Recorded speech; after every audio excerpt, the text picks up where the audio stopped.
अस्सलामुअलैकुम स्टूडेंट्स, आज की इस वीडियो में हम देखेंगे कि फंक्शंस क्या होते हैं, एसक्यूएल हमें कौन कौन से फंक्शंस प्रोवाइड करता है और हम किस तरह से किसी फंक्शन को यूज़ कर सकते हैं। फंक्शंस कितनी टाइप के होते हैं और उनमें से हम एक टाइप को आज डिस्कस करेंगे। हम सबसे पहले देखते हैं हमारे पास फंक्शंस क्या होते हैं।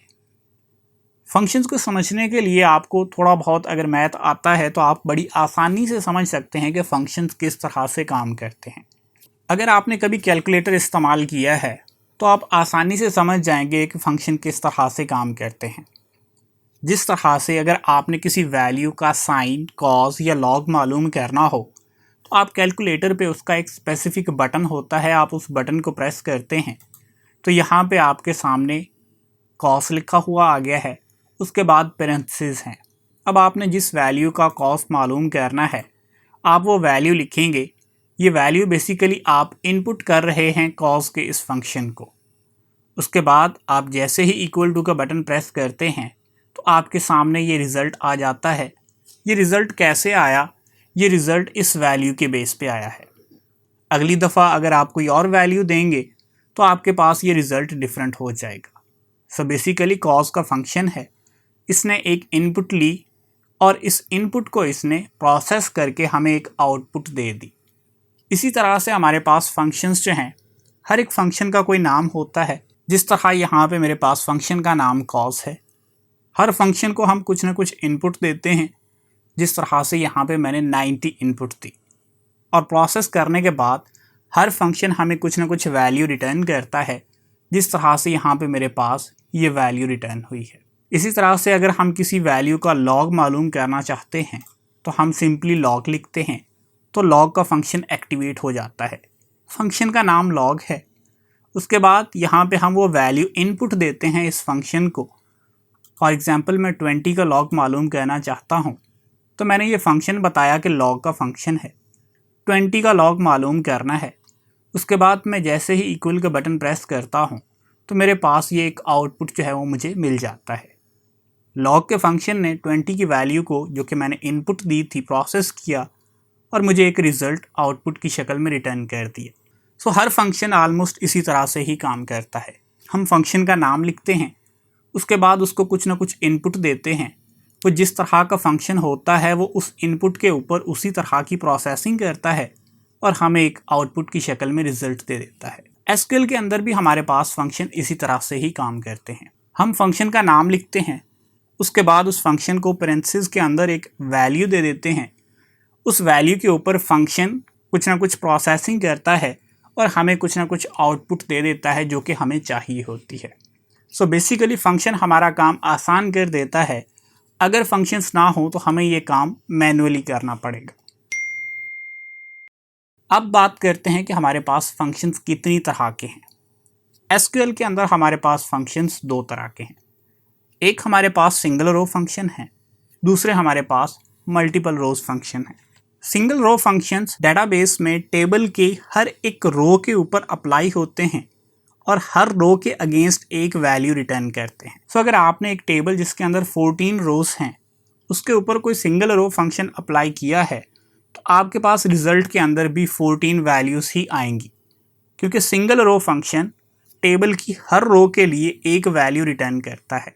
मल्टीपल रो फंक्शन इस तरह से रिज़ल्ट रिटर्न नहीं करता, बल्कि मल्टीपल रो फंक्शन एक ग्रुप बनाता है और उस ग्रुप के अगेंस्ट हमें सिंगल रिज़ल्ट देता है।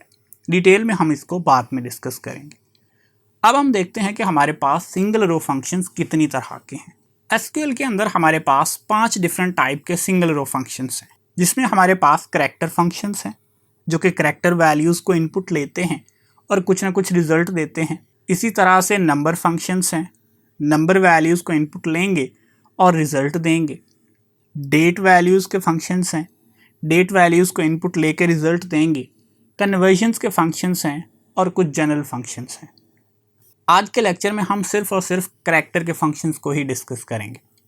करैक्टर के फंक्शंस की आगे मज़ीद 2 डिफरेंट कैटेगरीज हैं। एक हमारे पास केस कन्वर्जन फंक्शंस हैं और दूसरे हमारे पास करैक्टर मैनिपुलेशन फंक्शंस हैं।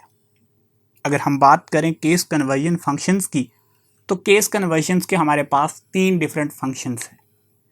एक हमारे पास लोअर फंक्शन है, एक हमारे पास अपर फंक्शंस है और एक हमारे पास इनिट कैप फंक्शन है। लोअर फंक्शन को आप कोई भी कॉलम या वैल्यू जो एज इनपुट देंगे, उसके अंदर जो भी करैक्टर्स लिखे होंगे, ये उन करैक्टर्स को लोअर केस के अंदर कन्वर्ट कर देगा।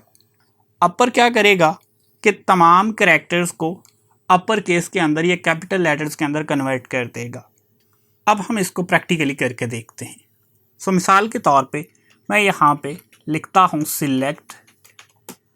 अब मैंने ई नेम लिखना था, लेकिन ई नेम के अंदर मेरे पास तमाम letters by default upper case के अंदर आते हैं। सो मैं यहाँ पे पहले टेबल आपको सिलेक्ट करके दिखा देता हूँ, सिलेक्ट स्टैटिक फ्रॉम एम्प। तो आप देख सकते हैं कि मेरे पास जो ई नेम है, इसके अंदर बाय डिफ़ॉल्ट ये जितने भी नेम्स हैं, ये सारे के सारे कैपिटल लेटर्स के अंदर हैं। जॉब जो है ये भी कैपिटल लेटर्स के अंदर है। अगर मैं चाहता हूँ कि मेरे पास जो ई नेम है इसमें फर्स्ट लेटर कैपिटल आए और जॉब के अंदर तमाम लेटर्स जो हैं वो लोअर केस के अंदर आएँ, तो मैं उसके लिए लोअर और इनिट कैप का फंक्शन यूज़ कर सकता हूँ। सो किस तरह से यूज़ करूँगा, मैं लिखूँगा सिलेक्ट इनिट कैप, यानी कि initial capital, first letter capital होना चाहिए।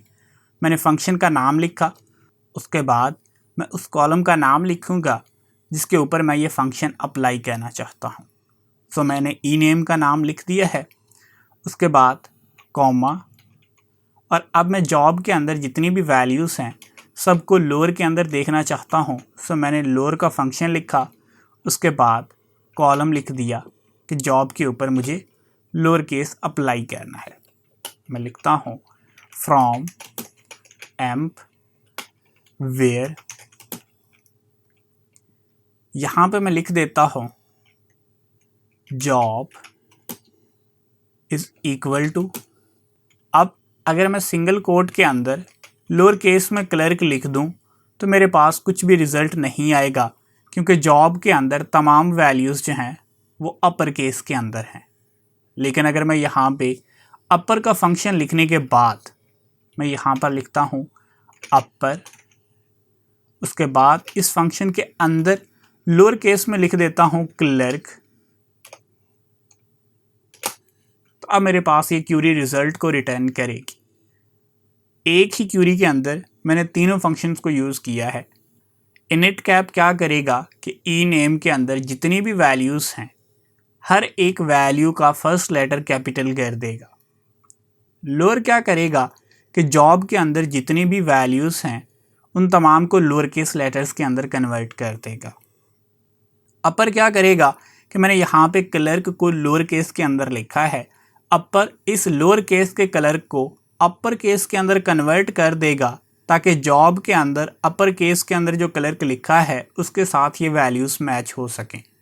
अब मैं सेमीकोलन लिखता हूँ और क्यूरी को एग्जीक्यूट करता हूँ, तो मेरे पास जो ई नेम है वो फर्स्ट लेटर कैपिटल के साथ आ रहा है। सो इनिट कैप ने अपना काम किया। जॉब जो है उसके ऊपर लोअर का फंक्शन लगा था, तो उसकी तमाम वैल्यूज़ लोअर केस में आ रही हैं। अब यहाँ पर अगर मैं अपर का फंक्शन ना इस्तेमाल करता तो कुछ भी रिटर्न ना होता, क्योंकि जॉब के अंदर तमाम वैल्यूज़ अपर केस में हैं।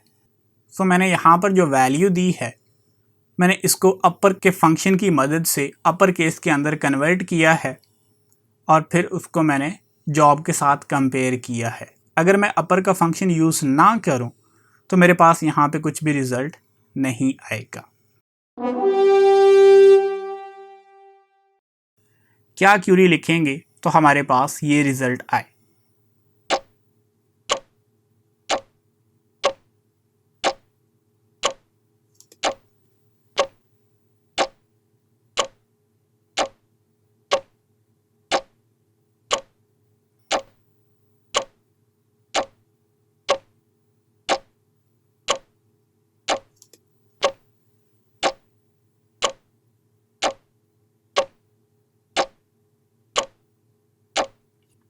ये है इसका आंसर।